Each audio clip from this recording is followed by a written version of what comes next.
Hi, in this video I'm going to be talking about some things in the book of James not many people talk about because they commonly only argue about the same things and the same verses and the same concepts and try to reconcile the same ideas. But when you get the idea that James is not untouchable and you can ask more questions, you can come up with hopefully the same questions or similar questions, like being like-minded than me. So first I saw that James talked about sin bringing forth death. It sounds more like a warning not to sin, but he misses the role of the law, because it is actually the law that brings death through sin, and the strength of sin is in the law. So James is apparently ignorant about the role of the law when it comes to sin, because the law is meant to bring an end to sin through death and actually make sin exceedingly sinful. And here he seems to be talking about laying aside your sin to receive the word, to be able to be, which is able to save your soul, and don't be only a hearer but a doer.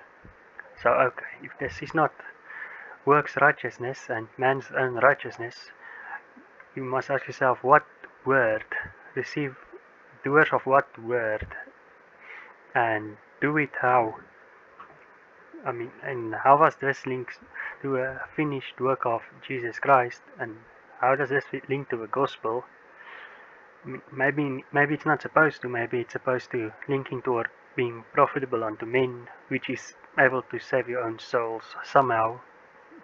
I don't know. Maybe I'm putting stuff together I shouldn't be putting together. Maybe some people smarter than me can explain it to me. But it seems really confusing to try and reconcile James with Paul when he's really talking about laying aside your sin, which for what?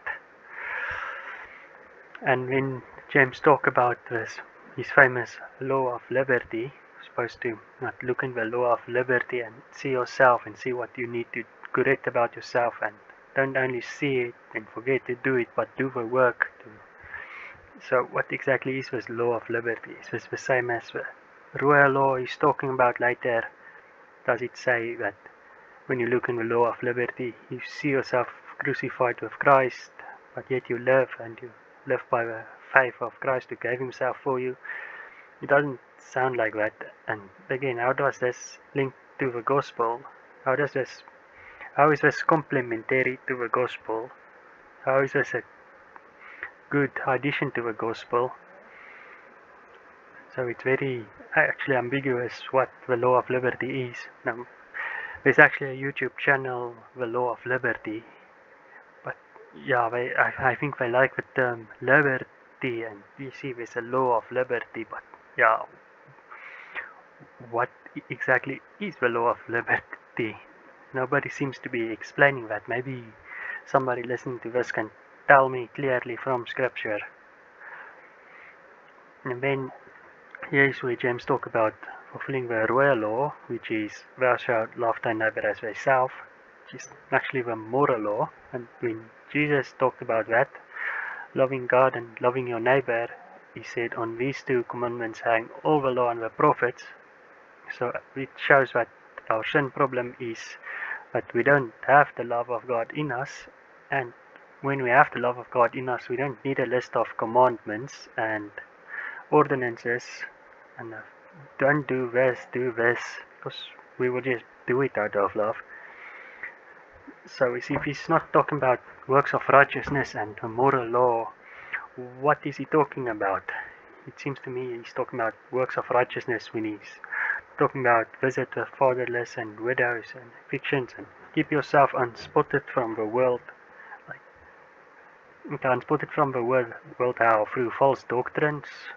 But he seems to me to be talking about keep yourself righteous by not sinning. And when James also talks about whosoever offends in one point, he is guilty of all. Now I've actually used this passage to prove that we are sinners, and you can't say that this sin is not too bad and it's okay if you do that sin if you make it up, and some people sin more than me. I get that sin is sin and we fall short of the glory of God, but you can't actually realistically prove that just because you did one thing you're guilty of every single sin possible in the law. It's just an unrealistic exaggeration. So, yeah. So if there's any people smarter than me that can maybe explain to me what is the purpose of the book of James if it is supposed to complement Paul and tell us how to be profitable unto men, but it's not.